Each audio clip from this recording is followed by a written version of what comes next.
Alors, me voici devant la filière où j'entrepose la plupart des documents les plus importants pour ma création.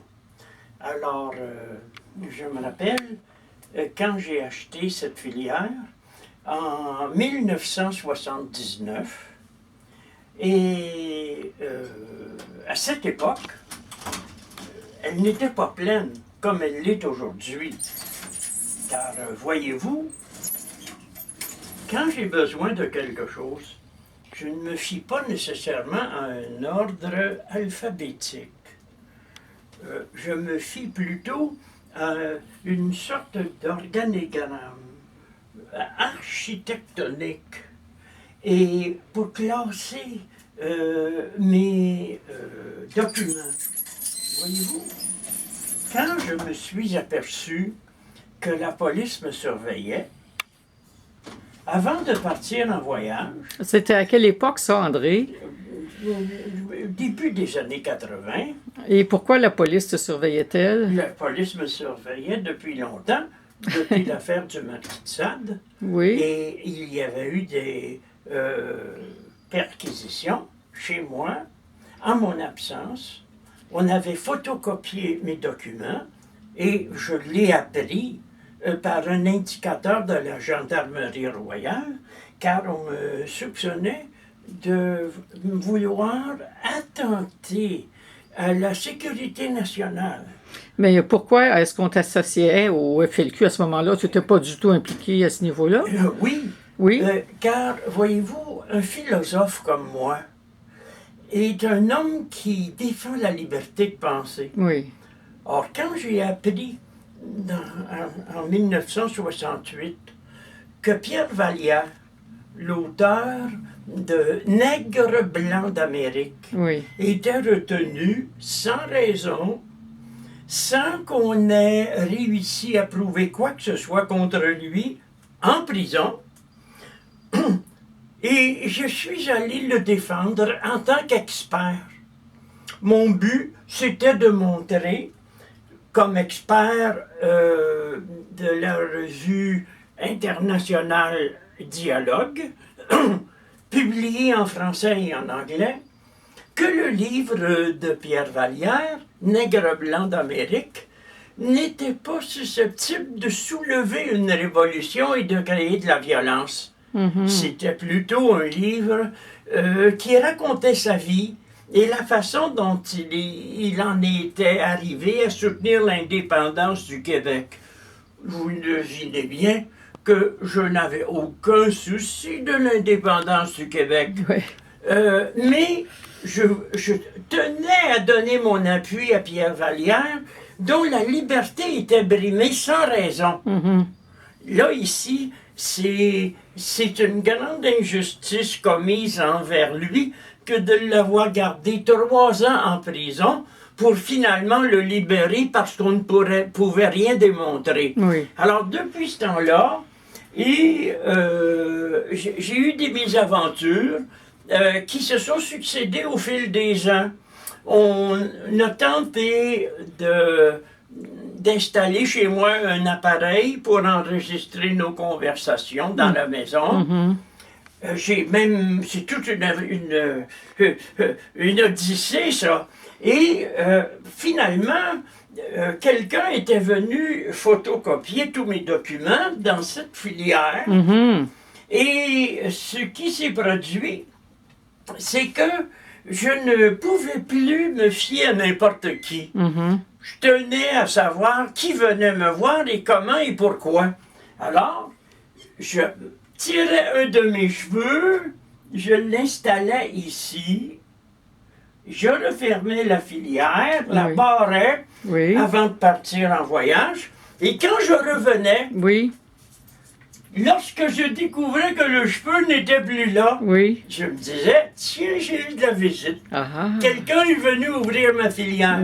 Cela, parfois, était, comment pourrait-on dire, confirmé par le fait que ma voiture était en panne dans le garage et que la boîte à gants était restée ouverte. Ah, Donc, la batterie avait été Oui. était éteinte. Oui. La batterie était morte. Alors, il y avait donc quelqu'un qui avait été surpris en train de fouiller dans ma voiture par l'arrivée inopinée d'une voiture et il a tout laissé là. OK. J'ai eu la confirmation de cela par un indicateur de la Gendarmerie royale.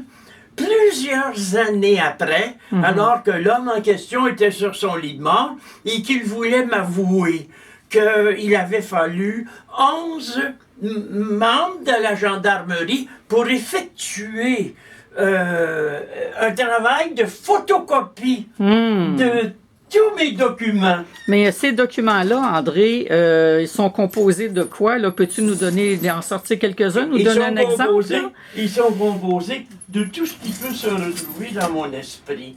Alors, ça peut être aussi bien un document comme celui-ci, du magazine littéraire, qui comporte une vingtaine de pages sur Schopenhauer. Ça peut être aussi un document comme celui-ci sur le psychiatre parisien Jacques Lacan, Oui. celui qui a inventé le terme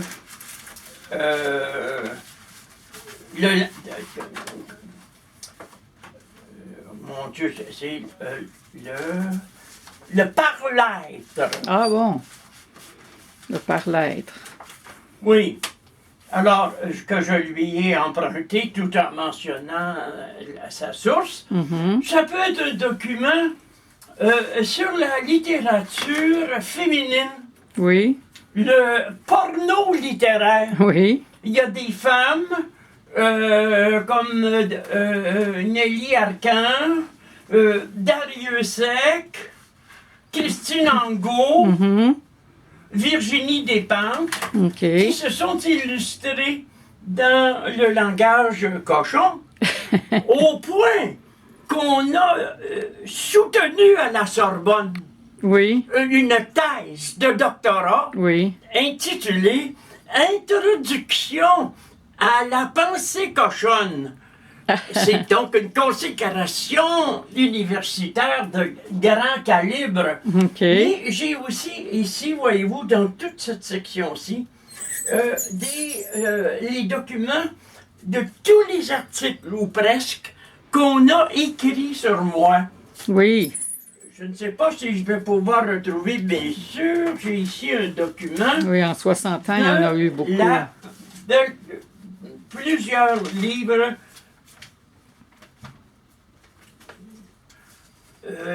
qui ont plusieurs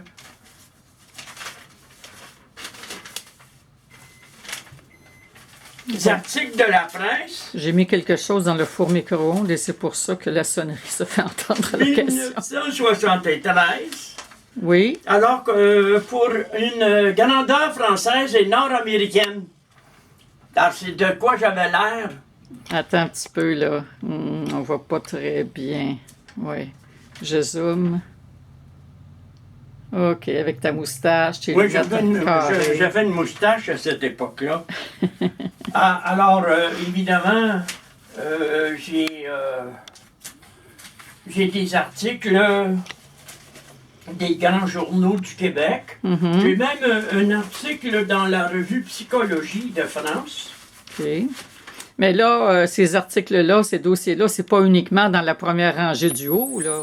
T'en as autant en bas dans... Oui, ben oui. C'est plein. J'ai mes dossiers sur le cinéma, sur les milliardaires, sur les crashs boursiers, sur les découvertes cosmiques, sur le paranormal. Alors, vous comprenez, lorsque les enquêteurs de la Gendarmerie royale sont tombés là-dessus, ils ont eu beau photocopier pendant des jours tout ce qu'il y avait dans mes filières. Oui. Ils n'ont trouvé aucune indication comme quoi j'étais un dangereux terroriste menaçant la sécurité nationale. Ben oui. Écoutez, ces gens-là étaient un peu bêtes. Et c'est comme à l'époque où ils sont entrés chez quelqu'un qu'ils soupçonnaient, comme moi, à tort.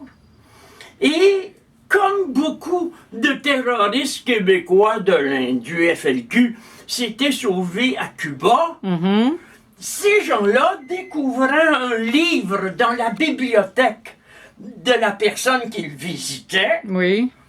sur le cubisme. Se sont dit, ben voilà, Cuba, le cubisme, c'est la même chose. C'était la preuve.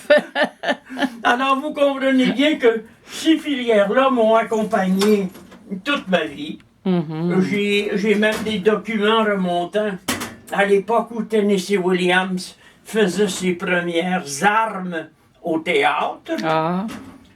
C'était à la fin des années 50 qu'Elizabeth Taylor, encore jeune, Oui. avait joué dans Soudain, l'été dernier, la grande pièce de Tennessee Williams. Oui. Et elle jouait avec Katharine Hepburn et Montgomery Clift. Oh. Alors, j'avais une façon de voir la vie qui tenait compte d'une foule de choses. Aussi bien de la franc-maçonnerie, Oui. dont je